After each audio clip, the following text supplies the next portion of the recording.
So, yeah. Hello everyone and welcome back to the module number 4 for traders। और जैसे कि previous video के अंदर मैंने बताया था कैंडलस्टिक पैटर्न के बारे में, अब हम लोग डिस्कस करेंगे चार्ट पैटर्न्स के बारे में। आई होप आप लोगों ने कैंडल स्टिक पैटर्न को एक बार अच्छे से देख लिया होगा, नहीं देखा होगा तो मेक श्योर उसको एक बार दो बार देखिए। जो मैंने पीडीएफ अपलोड किया उसको एक बार पूरा ध्यान से एक बार रट लीजिए, क्योंकि ये होगा कि एक ही बार की मेहनत है, एक बार की मेहनत है, उसके बाद आपको जीवन भर की दिक्कत नहीं होगा। चार्ट पैटर्न पढ़ने के लिए भी आसानी रहेगी, कैंडल स्टिक पढ़ने के लिए भी आसानी रहेगी, प्लस टू प्लस कहाँ ट्रेड लेना है, कहाँ एग्जिट लेना है, ये सब पढ़ने के लिए भी आपके लिए बहुत ज़्यादा आसानी रहेगी। ठीक है, तो ऐसा कुछ भी मत करिएगा कि लाइक इन द सेंस कि नेग्लिजिबल वहाँ पे नहीं चलेगा बिल्कुल भी। अगर आपको ट्रेड करना है या फिर स्टॉक मार्केट सीखना है तो मेक श्योर करें कैंडल स्टिक पैटर्न आपको आना चाहिए। कैंडल स्टिक नहीं आती क्योंकि पूरा बेस वहीं से बनता है। अगर कोई ये आके कह दे कि कैंडल स्टिक के बगैर हम ट्रेड कर सकते हैं, ये देखेंगे वो देखेंगे, तो हवा में बातें कर रहा है। ठीक है, स्टॉक मार्केट चलते हैं कैंडल स्टिक के हिसाब से, ग्राफ पूरा काम उसका होता है। ग्राफ फालतू में नहीं बनते मार्केट के अंदर, ये आपको इंडिकेशन ही देता है कि बाइंग और सेलिंग कहाँ पे हो रही कहाँ पे नहीं हो रही।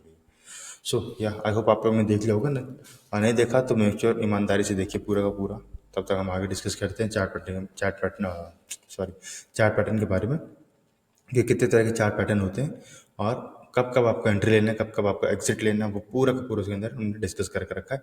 पीडीएफ जो अपलोड हो जाएगी उसके अंदर आप एक एक करके देख सकते हैं। ठीक है, यहाँ पे साइड बाई साइड आप या तो पीडीएफ डाउनलोड कर लीजिए, उसको डाउनलोड करके मोबाइल में देख लीजिए, या लैपटॉप में जहाँ पे आप अपना कोर्स को एक्सेस कर रहे हैं वहाँ पे साइड में चार्ट पैटर्न डाउनलोड कर लीजिए फ़ोन पे। अगर लैपटॉप पे चला रहे हो तो लैपटॉप पर कोर्स देखिए, साइड में चार्ट पैटर्न एक बार समझिए, प्लस उसको जैसे एक सेशन ख़त्म किया है जाइए लाइव मार्केट में चार्ट देखिए।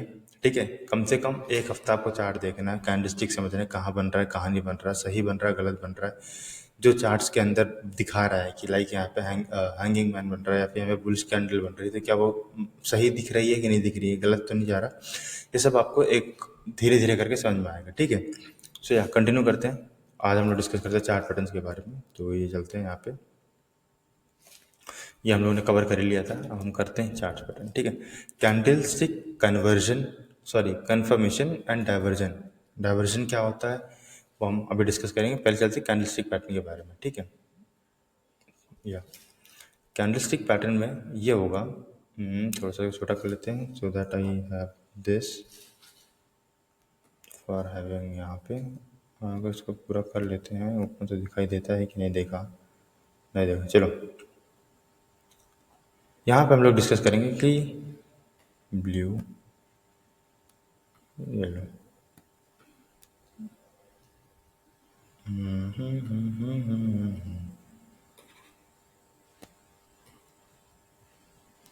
अबाउट सेटिंग ग्रीन, येलो सही है।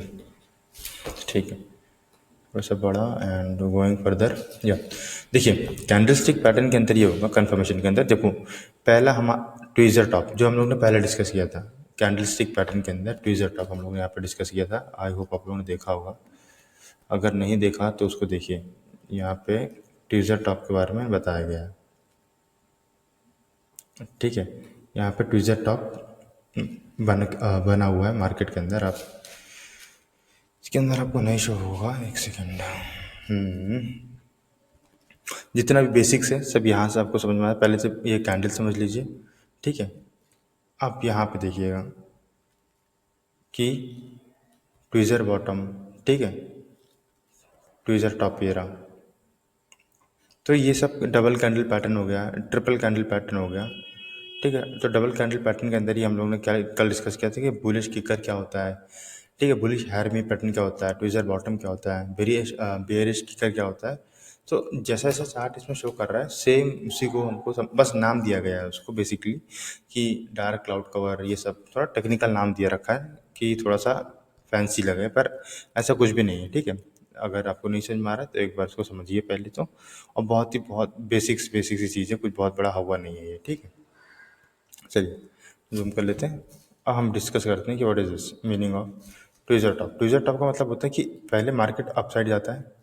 ठीक है, मार्केट के अंदर अपसाइड मोमेंटम है, धीरे धीरे सपोर्ट लिया, ऊपर गया, यहाँ पर आप देखोगे सेलिंग स्टार्ट हो गई, सेलिंग स्टार्ट नीचे आई। अब ना ये कैंडल से कंफर्मेशन कब देती है, बाइंग हुई सेलिंग आई, हो सकता है सेलिंग कंटिन्यू, लेकिन आपको एंट्री यहाँ नहीं लेनी है। या ना यहाँ लेनी है, क्योंकि यहाँ लोगे तो हमेशा नीचे फंसोगे, है ना। तो अब लोग एंट्री लेनी कहाँ पे, वो हम डिस्कस करते हैं। देखो पहले जब जाता है ना ग्रीन कैंडल, सेलिंग आने दो, एक वो कन्फर्मेशन करें। कन्फर्मेशन अगर सपोर्ट का, जब भी ना पहले एक बार प्राइस गिरता है ना तो एक जगह सपोर्ट बनाते हैं, सपोर्ट बना लिया, ठीक है। इसके नीचे अगर प्राइस चला गया, मान लो इसके नीचे प्राइस जाता है, तो एक बार ना कोशिश करेगा कि सपोर्ट पास वापस आए। अगर वो सपोर्ट के पास वापस आके फिर से अगर निकलने की कोशिश करता है तो यहाँ पे बाय सिग्नल बनता है, ठीक है। लेकिन अगर यहाँ पे वापस आने के बाद फिर से यहाँ पे सेलर एक्टिव हो गया, सेल करते हैं ना, तो फिर आपको यहाँ पे शॉर्ट मारना है। और स्टॉप लॉस आपका, सपोज मान लो यहाँ 50 रुपये का शॉर्ट मार रहे हो तो आपका स्टॉप लॉस होगा 60 रुपये का, ज़्यादा था 65 रुपये का। 15 रुपये का स्टॉप लॉस लेके आप जो है शॉर्ट मार सकते हो, ठीक है। शॉर्ट मारना यानी कि कॉल बेच सकते हो या फिर पुट खरीद सकते हो। पुट या कॉल सेल कर सकते हो, पुट लोगे तो बाय करोगे आप, ठीक है। अब अब क्या होगा यहाँ पे, जब यहाँ पे ट्विज़र टॉप के अंदर आपको क्या दिखा है, इन्वर्टेड हैमर बन रहा है, एक ग्रीन और एक रेड। तो इस मेथड को, इस चीज़ को बोलते हैं ट्विज़र टॉप। हम नॉर्मल ग्राफ के अंदर देखते हैं, गया चार्ट, लाइन चार्ट के अंदर ऊपर जाता है, नीचे आता है, यहाँ पर रिटेस्ट करता है। रिटेस्ट नहीं, अगर रिटेस्ट के बाद मान लो कि रिटेस्ट करने के बाद फिर ब्रेक करता है तो यहाँ पे आपकी एंट्री बनती है, इसके ऊपर का स्टॉप लॉस लेके आपको चलना है, ठीक है। अब बहुत ही बेसिक सी चीज़ है, लाइव मार्केट में जब देखोगे आप तो समझ में आएगा। लेकिन आप एक बार यहाँ पे चेक कर सकते हो कि लाइक ये पैटर्न होता है, ठीक है। कुछ इस तरह का पैटर्न होता है, ऊपर से बाइंग आई, एक रैप पे सेलर बैठा है, मार्केट को घसीट के नीचे आता है। देखो एक चीज़ याद रखो, सेलिंग हमेशा फास्ट होती है, कभी भी बाइंग होगी आपको, बाइंग स्लोली स्लोली होगी, बट सेलिंग देखोगे एक तरफा सेलिंग होती है। मतलब अगर मार्केट जब क्रैश होता है बहुत तेज होता है, बुल रन होता है तो उतना तेज नहीं होता। बुल रन में ऐसे चलता है मार्केट, और सेलिंग में खट खट चलता है, ऐसे ही गिरता है। तो जो कैंडल के जो साइज है ना वो बहुत बड़े बनते हैं। तो इसलिए अपने को क्या करना है, सेलिंग में अगर आपको बनना है तो सेलिंग के अंदर पैसा हमेशा अच्छा बनता है, ठीक है, और तेज बनता है।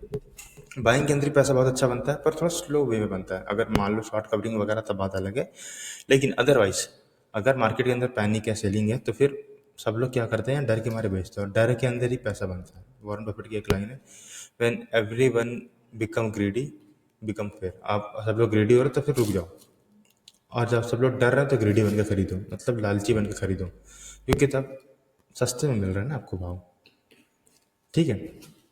चलो, अब हम लोगों ने यह डिस्कस कर लिया कि कंफर्मेशन क्या होता है। एक बार मार्केट जाता है ऊपर, बाइंग करता है, सपोर्ट सॉरी रेजिस्टेंस हिट करता है, वहाँ पे सस्टेन करता है तो ठीक है। अगर वहाँ से ब्रेक डाउन करता है, नीचे आता है, रिटेस्ट करेगा, अगर ये फिर से निकालता है तो ठीक है, नहीं कोई ट्रेड बनेगा। अदरवाइज वहाँ से फिर सेलिंग आती कंटिन्यू होता है, ऑन द बेसिस ऑफ या इन्वर्टेड हैमर बन रहा है, तब जाके आपको यहाँ पे ट्रेड एग्जीक्यूट करना है, ठीक।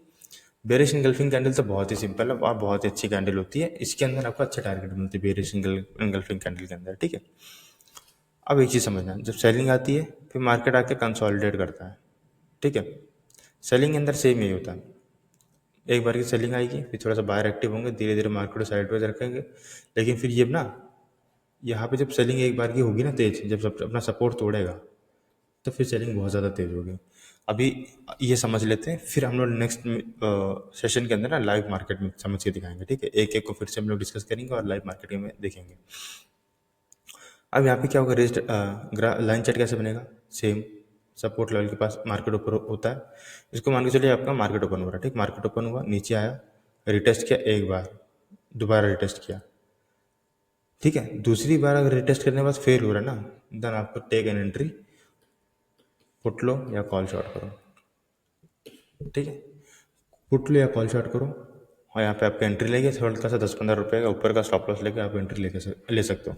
मैं ये नहीं कह रहा कि ये निकलेगा नहीं, पर स्टॉप लॉस आपका लेना ज़रूरी है, ठीक है। मेजर 100 में से 80% चांस ये होगा कि मार्केट जो है इसी तरह रिएक्ट करे।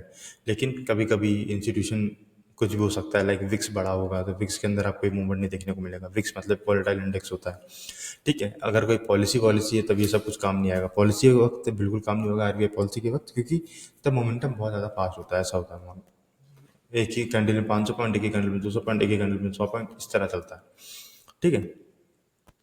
तो तब ये सब काम नहीं आएंगे वहाँ पे, तब वहाँ पे सपोर्ट रेजिस्टेंस काम आएगा, तब वहाँ पे ऑप्शन डेटा काम आएगा। वो हम लोग आगे चल के डिस्कस करेंगे। ये आपको जनरल मार्केट में देखने को मिल जाएगा कि मार्केट ठीक है, बुलिश है, बेरिश है, साइडवेज है, जो भी है, तो आपको ये सब आपको पैटर्न वैटर्न सब वहाँ देखने को मिलेंगे। अब हम चलते हैं तीसरा। ठीक है, तीसरी कैंडल में बाइंग आती है, देन सेलिंग होता है। अब ना ये देखो एक चीज़, बाइंग आई, सेलिंग हुई, अब यहाँ से फिर बाइंग आ गई, इसमें कोई रिटेस्ट नहीं हुआ और कोई कैंडल फॉर्म भी नहीं हुई सपोर्ट के पास, डोजी बना के छोड़ दी। तो क्या हुआ, डोजी के अंदर क्या होता है, इनडिसिसिव कैंडल होती है, कोई डिसाइड नहीं होता क्या करना है क्या नहीं करना। लेकिन यहाँ से बाइंग एक्टिव है तो देखो बाहर लेके जाएंगे, लेकिन इसमें कोई ट्रेड बनेगा नहीं अनटिल अनलेस। आपको यहाँ पे एक चीज़ समझ में आना चाहिए, एक चीज़ आपको समझ में आना चाहिए कि यहाँ पे बाइंग किस लेवल पे हो रही है, अगर कैंडल कितनी बड़ी ग्रीन है, बॉडी कितनी बड़ी है, उसकी विक कितनी बड़ी है, तो यहाँ से आप ट्रेड ले सकते हो। लेकिन इसके अंदर भी बहुत ही ज़्यादा ये होता है, लाइक फॉल्स ट्रेड मानो, क्योंकि ऑलरेडी अगर कोई बड़ा बंदा सेलिंग कर रहा है और छोटे से आदमी ने हल्का बाइंग किया तो उसको तो फिर से रेट मिल गया। मान लो मैंने 100 रुपये में चीज़ बेची थी, अब नीचे आ गई 90 रुपये में, मैं 10 रुपये तो प्रॉफिट में था। लेकिन अब यहाँ पे क्या होगा, मैं 10 रुपये प्रॉफिट में हूँ, ठीक, लेकिन मैंने कितने 1000 लॉट ही मारे, हजार हजार शेयर बेचे, तो मतलब कितना बना, 10,000 रुपये। अब मैं क्या सोचूंगा, मैंने 10,000 रुपये बने मेरे, अगर यही 100 रुपये के रेट पे फिर मारता तो मान लो 1000 लॉट और मारता तो 20,000 रुपये बनते। तो क्या कर सकता था मैं, तो यहाँ पे मैं कर सकता था कि एक बार ना मार्केट फिर से ऊपर आए, यानी कि सेलिंग हो रखी है, एक बार सपोर्ट लेके फिर से ऊपर आएगी तो मैं फिर से वहाँ पे बेचूंगा। जब जहाँ पे सेलर ज़्यादा एक्टिव हो जाते हैं ना, तब आपको वहाँ पे जब सेलर एक्टिव हो जाते हैं तब वापस से आपके प्राइस पे सेलिंग होने के चांसेस बहुत ज़्यादा होते हैं। ठीक है, अगर आपको अभी भी समझ में नहीं आ रहा है तो एक चीज़ समझिए, जब मार्केट में बाइंग आता है, सेलिंग आ रहा है, ठीक, फिर बाइंग आ रहा है, कभी भी मार्केट ऐसे नहीं चलता, ऐसे ऐसे नहीं चलता, हमेशा चलता है सेम इसी तरह, ऐसे चलेगा ऐसे चलेगा ऐसे चलेगा, रिटेस्ट लेगा फिर ऐसे निकलना चाहिए, या फिर ऐसे 2 बार टेस्ट करेंगे फिर निकलना चाहिए, ब्रेकआउट अपना ब्रेकआउट आना चाहिए। ठीक है, या तो ब्रेकडाउन आए या तो ब्रेकआउट आए। ब्रेकआउट भी तुरंत नहीं कि ऐसे जाके ऐसे आ गया, नहीं, ये फिर सस्टेन नहीं है ना, क्योंकि सस्टेन नहीं हो पाएगा। आया, सेलिंग हुआ, हल्का सा कंसोलिडेट करो, फिर निकला तो सस्टेन है, तब आप पोजीशन बना सकते हो। देखो इसके अंदर एंट्री बन जाएगी क्योंकि रिटेस्ट कर रहा है, इसके अंदर डबल बार रिटेस्ट कर रहा है तो एंट्री बनी, इसके अंदर कोई एंट्री नहीं, आया नीचे निकल गया, कोई एंट्री नहीं, क्योंकि आपको स्टॉप लॉस ही नहीं मालूम ना। इसके अंदर आपको स्टॉप लॉस मालूम है, इतना से जाएगा, इसके अंदर क्या है, ये एंट्री यहाँ हो रही है, इतना बड़ा स्टॉप लॉस कोई लेगा नहीं, वापस मान लो फिर रिटेस्ट के लेके स्टॉप लॉस लेके आपका, तो यहाँ पे कोई एंट्री नहीं बनती। ठीक है, अब हम लोग समझते हैं डाइवर्जन, ये bullish diversion, bearish diversion. Strong कब होता है, जब चार कुछ इस तरह से बनता है। ठीक है, ये आरएसआई के अंदर हम लोग समझेंगे, जब आगे हम लोग समझेंगे आरएसआई बोलिंजर बैंड, तो ये हम लोग डाइवर्जन एक बार समझेंगे कि आरएसआई के अंदर क्या मोमेंटम बन रहा है, चार्ट पैटर्न क्या बन रहा है, तो उसको हम लोग एक बार मिला मिला के चलेंगे।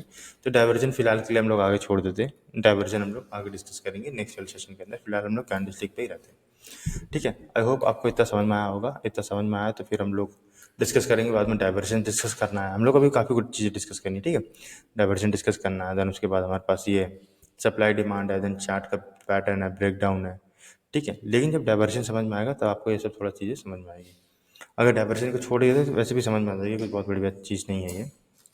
तो पहले तो हम लोग इसको एक बार समझते हैं कि क्या चीज़ होगा, इसको हम लोग नेक्स्ट वीडियो में कवर करते हैं। ठीक है, तब तक आप इसको एक बार ध्यान से देख लीजिए, 3 4 पैटर्न है, कैंडल कन्फर्मेशन है, जब इसको एक बार समझ लोगे, रिटेस्ट करना किस तरह से रिटेस्ट होता है मार्केट के अंदर, किस तरह से बाइंग होती है, किस तरह सेलिंग होती है, किस तरह स्टॉप लॉस लगाना है, ये सब हम आगे डिस्कस करेंगे। फिलहाल हमारा क्या मेन मोटिव है, कैंडलस्टिक पैटर्न अच्छे से आ जाना चाहिए।